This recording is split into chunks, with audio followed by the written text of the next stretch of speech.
ഇപ്പം രാഹുൽ മാങ്കൂട്ടത്തിൽ പാലക്കാട് നിന്ന് രക്ഷപ്പെടാൻ ഉപയോഗിച്ച ചുവന്ന പോളോ കാർ ഉപയോഗിച്ചിരുന്നത് മുതിർന്ന ഒരു കോൺഗ്രസ് നേതാവാണെന്നൊരു സൂചന കൂടി വരുന്നുണ്ട്.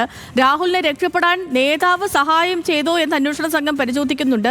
സ്റ്റാഫ് അംഗങ്ങളിൽ നിന്നും നിർണായകമായ വിവരങ്ങൾ ലഭിച്ചു എന്നും സൂചനയുണ്ട്. അജിത്തെ, ഈ വരുന്ന വാർത്തയുടെ ഈ സൂചനകളുടെ വിവരങ്ങൾ കൂടി എങ്ങനെയാണ്? ഏത് നേതാവാണെന്നോ അങ്ങനെ വിവരങ്ങളുണ്ടോ? നിർണായകമായ വിവരങ്ങളാണ് സേതുലക്ഷ്മി ഈ കേസുമായി ബന്ധപ്പെട്ട അന്വേഷണ സംഘത്തിന് ലഭിച്ചിരിക്കുന്നത്. അതായത് ഈ പോളോ കാർ തലേ ദിവസം ആണ് നമ്മൾ ഇത്തരത്തിൽ ഒരു സ്ഥലത്തേക്ക് മാറ്റിയിട്ടതെന്ന് നമ്മൾ പറഞ്ഞിരുന്നു. പക്ഷേ അതിനു മുമ്പും ഈ പോളോ കാർ പാലക്കാട് ഉണ്ടായിരുന്നുവെന്ന് സ്ഥിരീകരിക്കുന്ന വിവരങ്ങളാണ് ഇന്നലെ അന്വേഷണ സംഘത്തിന് ലഭിച്ചിരിക്കുന്നത്. അതായത് ഈ പോളോ കാർ ഒരു കോൺഗ്രസിന്റെ പ്രധാനപ്പെട്ട നേതാവ് ഉപയോഗിച്ചിരുന്നു എന്നുൾപ്പെടെയുള്ള കാര്യങ്ങൾ കണ്ടെത്തിയിട്ടുണ്ട്. അതായത് ഈ കാർ ഉപയോഗിച്ചുകൊണ്ട് ഈ കോൺഗ്രസ് നേതാവായിരുന്നു ഇത്തരത്തിൽ ഈ കാർ ഉപയോഗിച്ചതെന്നാണ് നിലവിൽ അന്വേഷണ സംഘം മനസ്സിലാക്കുന്നത്. അതൊരു പ്രധാനപ്പെട്ട ചുമതലയുള്ള നേതാവാണ്. അതുകൊണ്ട് തന്നെ ഈ കാർ എങ്ങനെയാണ് ഒരു കോൺഗ്രസ് നേതാവ് ഉപയോഗിക്കുന്നത്?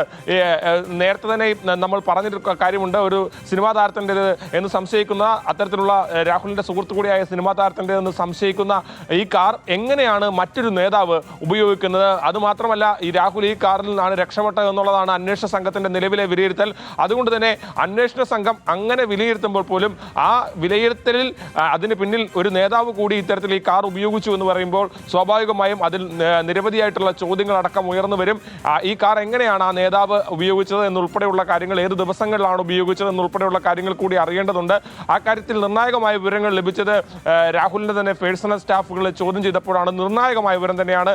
കാരണം നമുക്കറിയാം, രാഹുൽ മാങ്കൂട്ടത്തിലെ പൂർണ്ണമായും തള്ളിക്കൊണ്ടാണ് കോൺഗ്രസ് ഈ സംഭവത്തിന് ശേഷം രംഗത്ത് വന്നത്.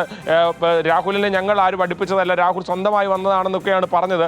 അതുകൊണ്ട് തന്നെ ഔദ്യോഗികമായ സ്ഥാനത്തിരിക്കുന്ന ഒരാൾ ഈ കാര്യത്തിൽ രാഹുലിനെ അത്തരത്തിൽ രാഹുൽ ഉപയോഗിച്ച് ഈ കാർ ഉപയോഗിച്ചിട്ടുണ്ടെന്ന് പറയുമ്പോൾ അത് കാർ ഉപയോഗിക്കുന്നത് സ്വാഭാവികമായിരിക്കാം. പക്ഷേ ഈ കാർ സ്വന്തമല്ലാത്തൊരു കാർ, രാഹുലിന്റെ സുഹൃത്തിൻ്റെതായ കാർ, അത് ഒരു കോൺഗ്രസ് നേതാവ് ഉത്തരവാദിത്തപ്പെട്ട ചുമതലയിരിക്കുന്ന ആൾ ഉപയോഗിച്ചിട്ടുണ്ടെങ്കിൽ അത് എന്തിനാണെന്ന് പറയാനുള്ള വിശദീകരണം കോൺഗ്രസ് നൽകേണ്ടി വരും. അത് സ്വാഭാവികമായും നിസ്സാരമായ പറയുന്ന പോലെ ഇപ്പൊ നേതാക്കളൊക്കെ ഈ തള്ളിന്ന് പറയുമ്പോൾ വി ഡി സതീശനെ ഒഴിച്ചു നിർത്തിയാൽ രാഹുൽ മാങ്കൂട്ടത്തിലെ പൂർണ്ണമായിട്ടും തള്ളി പറഞ്ഞ ആരെന്ന് വെച്ചാൽ അറിയില്ല. ഇപ്പം കെ മുരളീധരൻ തള്ളി പറയുന്നുണ്ട്, വി ഡി സതീശൻ തള്ളി പറയുന്നത്, അങ്ങനെ ചുരുക്കം ചില നേതാക്കളെ ഉള്ളൂ. ഇപ്പം കൺവീനർ, അവരുടെ UDF കൺവീനർ അടൂർ പ്രകാശ് പറഞ്ഞത് എന്താ, ഇതൊക്കെ ഒരുപക്ഷെ കെട്ടിച്ചമച്ച കേസായിരിക്കും അദ്ദേഹം പറഞ്ഞത്.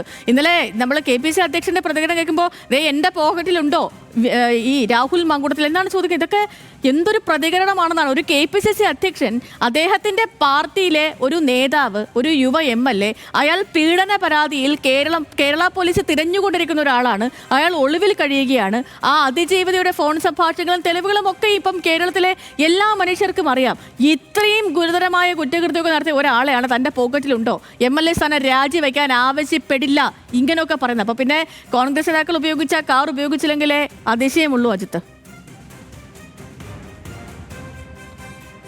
ഇതിലൊരു പ്രധാനപ്പെട്ട കാര്യമുള്ള സേതുലക്ഷ്മി, അതിൽ ഈ രാഹുലിനെ തള്ളി എന്നുള്ള വാക്ക് എന്ന് ഉപയോഗിക്കുന്നത് നമ്മൾ പറയുമ്പോൾ സാധാരണഗതി രണ്ട് രീതിയിൽ പറയാം. ഒന്ന്, ഈ രാഹുൽ ചെയ്ത കാര്യങ്ങളൊന്നും ഞങ്ങളുമായിട്ട് ബന്ധമില്ല, അതുകൊണ്ട് കോൺഗ്രസുമായി ബന്ധമില്ല, അതുകൊണ്ട് ഞങ്ങൾ തള്ളുന്നു എന്നുള്ളതാണ് കോൺഗ്രസ് നേതാക്കൾ പറഞ്ഞത്. രാഹുൽ സ്വന്തമായി പ്രചരണം നടത്തിയത്, അതാണ് ഞാൻ പറഞ്ഞത്. പക്ഷേ രാഹുൽ ചെയ്ത പ്രവർത്തികളെ കോൺഗ്രസ് തള്ളി പറഞ്ഞിട്ടുണ്ടോ എന്നുള്ള ചോദ്യത്തിന് ഇല്ല എന്നുള്ളതാണ് ഏറ്റവും പ്രധാനപ്പെട്ട ഉത്തരം. അതായത് ഇന്നലെ സേതുലക്ഷ്മി സൂചിപ്പിച്ചതുപോലെ കോൺഗ്രസിന്റെ KPCC പ്രസിഡന്റ് പറഞ്ഞത് പോക്കറ്റിലുണ്ടോ എന്നുള്ളതാണ്. ആ ചോദ്യം കോൺഗ്രസിനോട് തന്നെയാണ് ചോദിക്കേണ്ടത്.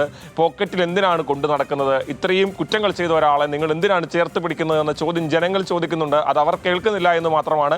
കോൺഗ്രസിൽ സേതുലക്ഷ്മി സൂചിപ്പിച്ചതുപോലെ ചുരുക്കം നില നേതാക്കൾ മാത്രമാണ് നിലപാടെടുത്തത്. അതിൽ ഒരാളുടെ പേര് വി ഡി സതീശൻ എന്നാണ്, ഒരാളുടെ പേര് കെ മുരളീധരൻ എന്നാണ്, ഒരാളുടെ പേര് രമേശ് ചെന്നിത്തല എന്നാണ്. ഇതിനപ്പുറത്ത് ആത്മാർത്ഥതയോടെ ഹൃദയത്തിൽ തൊട്ട് ഞങ്ങൾ ഈ വിഷയത്തിൽ ഇതാ ഷാർപ്പായ ഒരു നിലപാട് സ്വീകരിച്ചു എന്ന് പറയാൻ ഒരു നേതാവിനെ നമുക്ക് കാണാൻ കഴിയില്ല. അവസാനം എങ്ങനെയാണ് പോകുന്നതെന്ന് മാത്രമല്ല, ഇപ്പം അന്വേഷണ സംഘത്തെ ഒരു നിർണായകമായ ലീഡിലേക്കൊക്കെ എത്തുന്നുണ്ട്. ഇപ്പം ഇയാൾ രക്ഷപ്പെട്ടു എന്ന് കണക്കാക്കുന്ന കാറുമായി ബന്ധപ്പെട്ടും ഇയാൾ എത്തിയെന്ന് കരുതപ്പെടുന്ന സ്ഥലങ്ങളൊക്കെ ബന്ധപ്പെട്ടുമൊക്കെ കുറേ ലീഡുകളിലേക്കൊക്കെ അന്വേഷണ സംഘം എത്തുന്നുണ്ട്. പൂർണ്ണമായിട്ടും ഇക്കാര്യങ്ങൾ നമുക്കും അറിയില്ല. അപ്പോൾ ഒരുപക്ഷെ നാളെ ഇനിയിപ്പം ഇയാളുടെ മുൻകൂർ ജാമ്യ ഹർജി കോടതി പരിഗണിക്കുന്നതിന് തൊട്ട് മുൻപ് ഈ ഒരു അറസ്റ്റിലേക്കോ ഒക്കെയും കാര്യങ്ങൾ കടന്നുകൂടായികയില്ല. ഈ